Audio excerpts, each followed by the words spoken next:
every day, one by one, I'm gonna try every recipe of Laura, starting from the very beginning. Come, join me on my challenge. Let's go! Hi everyone! My name is Ruta and welcome to the 210th day of my challenge, where I'm so excited about today's recipe. I cannot even tell you how much. So yesterday I randomly chose another recipe which you guys suggested, and it was white sandwich bread. I think, was it Kelsey? I should really look the name up the same day. I looked it up yesterday. So if I'm wrong, sorry, but I'm pretty sure it was Kelsey who suggested trying that. And I remember she wrote that she tried like 15 different white sandwich bread recipes. And she kind of didn't like neither of them, but my God, 15! This will be my first one, which makes me kind of nervous, just because I feel like you are, well, Kelsey, you are way more experienced, and I'm not really sure of the criteria you wanted me to like judge this bread on, but like at this very moment I can tell already that I will love it, just because whenever I make anything bread-like pastry in general, I feel like it takes me to some other level. It's so exciting. It just, I don't know. I feel like normal people don't make bread at home. It's just so cookie. So anyways, before we move on into the ingredients, I want to mention a couple of them. First, I want to mention okay, let's start with the easy one, the vegetable shortening. Now, whenever a recipe calls for vegetable shortening, I'm always substituting it with butter, just because I cannot really find vegetable shortening. That's the whole story. If I could, I would use that one. Laura says you can actually do that. The only thing is, okay, what did she say? It won't be as light, I believe, if you were to use vegetable shortening, but other than that, the substitution is okay. Now the next ingredients too, actually, which I will be substituting with another one. So this recipe, the original one, calls for dry milk powder, was it? And water. So I did a little research there, and basically what you do, you just make milk again from the powder and the water. And as I couldn't again find dry milk powder, I thought, so I'll just use milk, right? So there are some what's that word, like conversions and whatnot involved in this. I did a little research, but in this particular recipe, I feel like, well, from what I calculated anyways, it seems that it will be the same amount of water you would use. I will just use that amount of milk. Yeah, so that's the whole talk about the dry milk powder. It's so interesting, the dry milk powder, for me. I've never seen it, I've never heard of it, and I would really like to. It seems like it's an interesting product, but I don't really get, why wouldn't you use milk in this recipe? Well, in any case, that's what I'm gonna use. And then the last thing is kind of like just boasting, which is, I couldn't really find bread flour, which is called in this recipe. I searched in multiple shops, they have never heard of it, they were just offering me, well, you know, flour. And then, after I've already decided that I will just use simple flour, which you can actually do, again, what did Laura said it won't be like? It won't be as tender, I believe she said, if you would use a simple flour instead of bread one. But then this idea appeared. I marched to my, well, I don't know, what's that called, like bread making place? Bakery, that's what it's called. I'm so excited, I want to start this recipe so much. So I went there and I asked them to sell me the flour they're using to make the bread. Of course, being curious and whatnot, I tried asking them what kind of flour they're using, but they looked at me funny and they said, flour. But I'm pretty sure it's bread flour, because come on, they're making bread out of it. So yeah. Little boasting there, but now let's go over the ingredients and let's get started. We're gonna need 550 grams of bread flour, 300 milliliters of milk, 45 grams of butter melted, 2 tablespoons of sugar, 2 teaspoons of salt, 1 envelope of yeast, and some vegetable oil.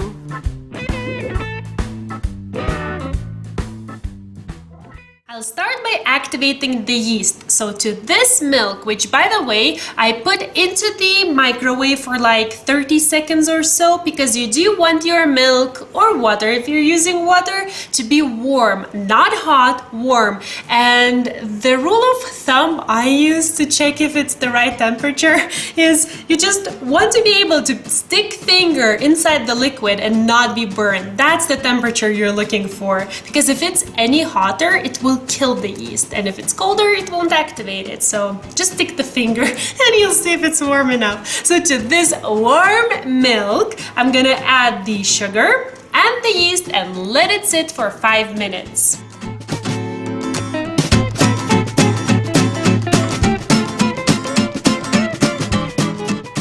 So if you're a little bit afraid of yeast, this is what you're looking for. If you see it foaming up and if you can smell it, and believe me, you will know that you're smelling the yeast, then it's activated and everything will turn out perfectly. So now I can move on. And here I have a huge bowl just to make my life easier while mixing everything. And Laura actually uses her KitchenAid standing mixer to knead the dough.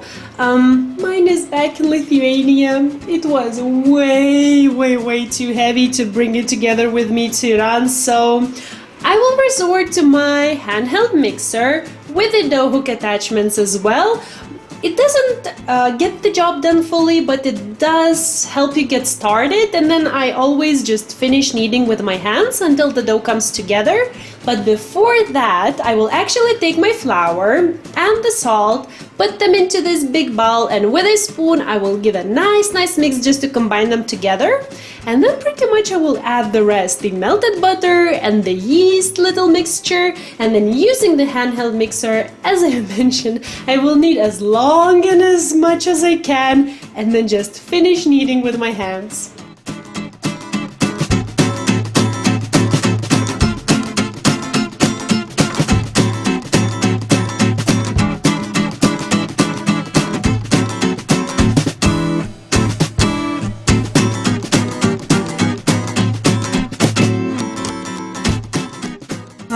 I love working with yeast dough. It's just so nice to touch it and to smell it. It's so nice, and it's so nice to knead actually. It's so calming and relaxing. So now I will grease this bowl with some vegetable oil. Though when I look at it right now, it looks like a little bit too small of a bowl. Maybe I should wash this one. Okay, yeah, I will wash this one. So once washed, I will grease it with some vegetable oil, put the dough in. I will grease the top of the dough with some vegetable oil as well, so that no skin would form. Cover the bowl with some plastic wrap and put to a warm, draft-free spot for 1.5 hours to rise.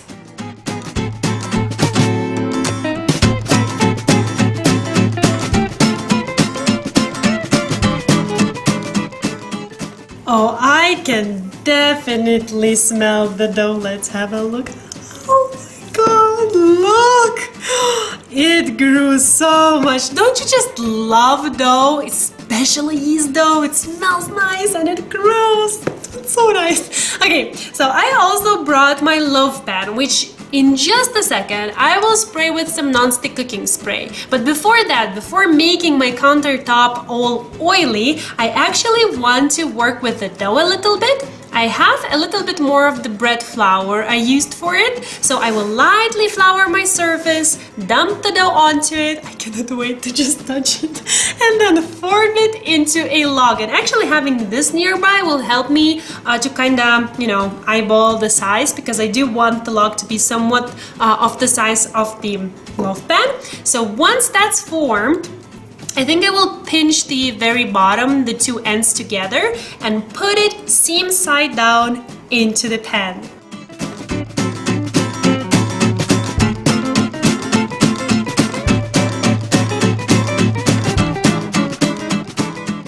Now you can flatten it out just to make it kind of even. And this took no time at all, really. Now, I will cover it with a lint-free towel. And by the way, I remember when I read that for the first time, I was like, what's lint-free towel? So this, as you can see, has lint. And this has no lint. This is so random, but I just remembered how I wasn't sure what that meant. So now I'll just cover it with the towel, and into that warm, same draft-free spot it will go for another hour to rise. I don't think you're ready for this. Look at it. Oh my god. This is the day of a squeaky voice for me. Look at this. This is totally bread. Like already, this is bread. Oh my god. I want to just jump around from happiness. Okay, so this is exactly what you're looking for the dough to rise above the loaf pan to, well, look like bread. So now I've preheated my oven to 180 degrees, and I will put it now into the oven for 40 minutes. Now, I will be checking on it every 10 minutes to see if it's not browning too much, because if it does, I will cover it with, oh my god, I don't have it. Okay, I wanted to say we'll tent it with some aluminum foil, which I totally don't have. I ran out of it. Oh my goodness. Okay, I have 10 minutes to Google what to do in such case, but other than that, into the oven she goes.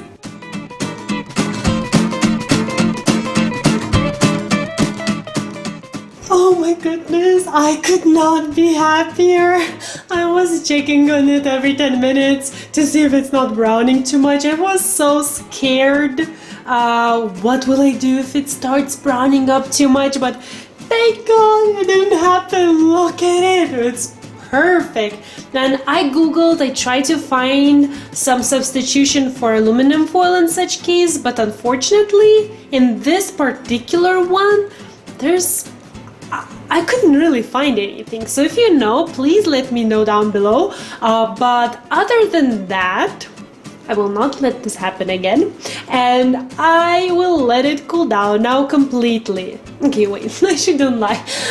Cool down enough so that I could take it out from the pan. Because let's be honest, there's nothing better than a freshly homemade bread.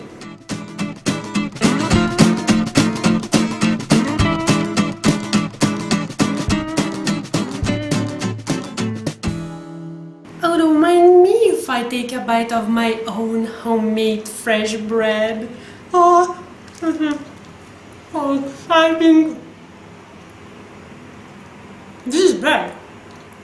I mean, of course I knew that. I was making bread, but this is legit bread. I thought it would be kind of like a cake. Well, excuse me, bread. I'm making you for the first time. Okay, let's see. How should I evaluate this bread? This is bread. Check on that. It has quite a oh, okay. Oh, some milk and jam. Oh, that would be lovely. Anyways, it has some crust, but it's not too bad. It's how I like it. Actually, if you wanted a softer crust, you could, what was that? Like take a paper towel, damp it, and right when you take the bread out of the oven, you would just lightly dampen the top of it, and then its crust would be softer. But I quite like it. I mean, I wanted to try it this way just to see how it is, you know, when you try for the first time without any additional things. The inside. Oh, look at this. Look at this. This is bread, fluffy bread. It is a denser kind of bread. I mean, stop eating. Okay, stopping. Maybe eating. We'll see. This is way denser than, for example, these buttermilk biscuits, but then again, these are two different kinds of breads. This would be very good for sandwiches. Now, but then I'm thinking, I like to make these hot sandwiches, like toast sandwiches, and I'm thinking this is quite a hard exterior. So I like to take a piece like this thick, 2 pieces actually. I don't think I would be able to close this toasting machine, sandwich making machine, whatever. With this, I definitely would need it to be a little bit either less dense or with softer crust or a thinner slice.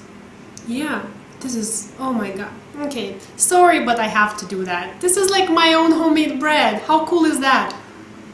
Okay, taste like bread. I don't know, this is bread. This is really cool. This is a legit sandwich bread. It's not sweet. When I was putting that sugar, I was thinking it will be like, you will definitely like taste the sugar, but you don't. If anything, you might taste the salt. Yeah, I could actually put maybe a little bit less salt because I definitely can taste that it's a bit saltier bread, but not over the top. Like, I want to hug my bread. Seriously, I could take it and just hug like this, but I won't do. I will act somewhat seriously. So all in all, I mean, I showed as much as I could. I don't know. Next time when you want to try me some recipe where you're like thinking already, like you have some ideas on what you're looking for, I think it would be helpful for me if I knew that, then I could like look at those things. But for now, like, I'm as proud as I can be because I made bread. So if you will go check the original recipe by Laura there. As always, you can find the written recipe in the description box down below, in both American and the metric systems, I should add, because I am converting every single recipe I try into the metric system, because this girl is a metric system girl. So what else could I add? Have you subscribed yet? Have you liked this video? Did you like it? If you liked, please let me know, because, you know, then I look and I smile and all is good. So thank you so much for watching. I really hope that this was helpful. Please let me know, was it helpful? At least Kelsey, please let me know, seriously. I tried this recipe for you, so thank you. Oh my goodness, some days are just way more fun than others, and this is one of those. So thank you so much for watching, and I'll see you soon. Bye!